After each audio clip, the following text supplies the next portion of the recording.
Syarif Hidayatullah atau Sunan Gunung Jati adalah salah seorang ulama wali Songo, juga merupakan Sultan Cirebon tahun 1479 sampai tahun 1568.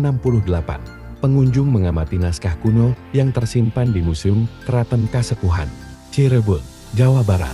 Syarif Hidayatullah atau Sunan Gunung Jati adalah salah seorang ulama wali Songo, majelis pendakwah agama Islam dalam sejarah Indonesia pada abad ke-14 Masehi. Ulama ini juga merupakan Sultan Cirebon tahun 1479 sampai tahun 1568 dengan gelar Susuhunan Jati.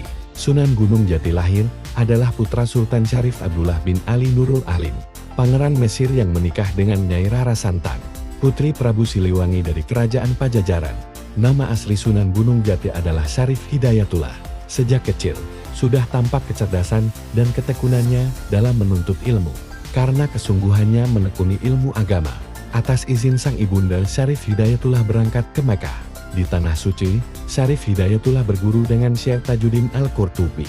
Beberapa waktu kemudian, ia ke Mesir untuk belajar kepada Syekh Muhammad Athaillah Al-Sadzili, seorang ulama bermadzhab Syafi'i, sekaligus mempelajari tasawuf tarekat Sadziliyah. Atas arahan dari Syekh Athaillah, Syarif Hidayatullah kemudian pulang ke Nusantara untuk berguru pada Syekh Maulana Ishaq di Pasai, Aceh. Selanjutnya, ia mengembara ke Karawang, Kudus, hingga di pesantren Ampel Denta Surabaya untuk belajar kepada Sunan Ampel.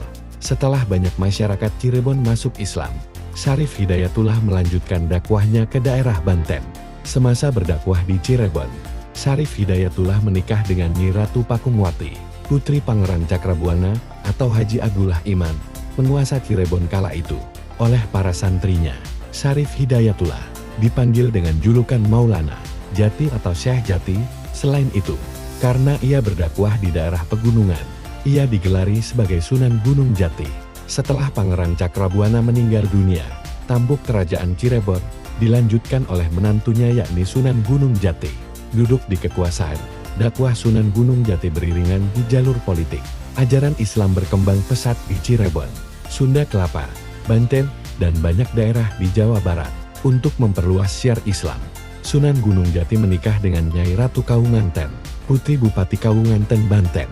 Salah seorang anaknya, Maulana Hasanuddin, kelak meneruskan dakwah ayahnya, sekaligus menjadi Sultan Banten.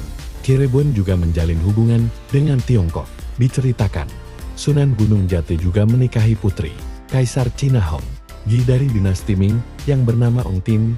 Usai menikah dengan Syarif Hidayatullah, ia berganti nama Nyimas Rara Sumanding.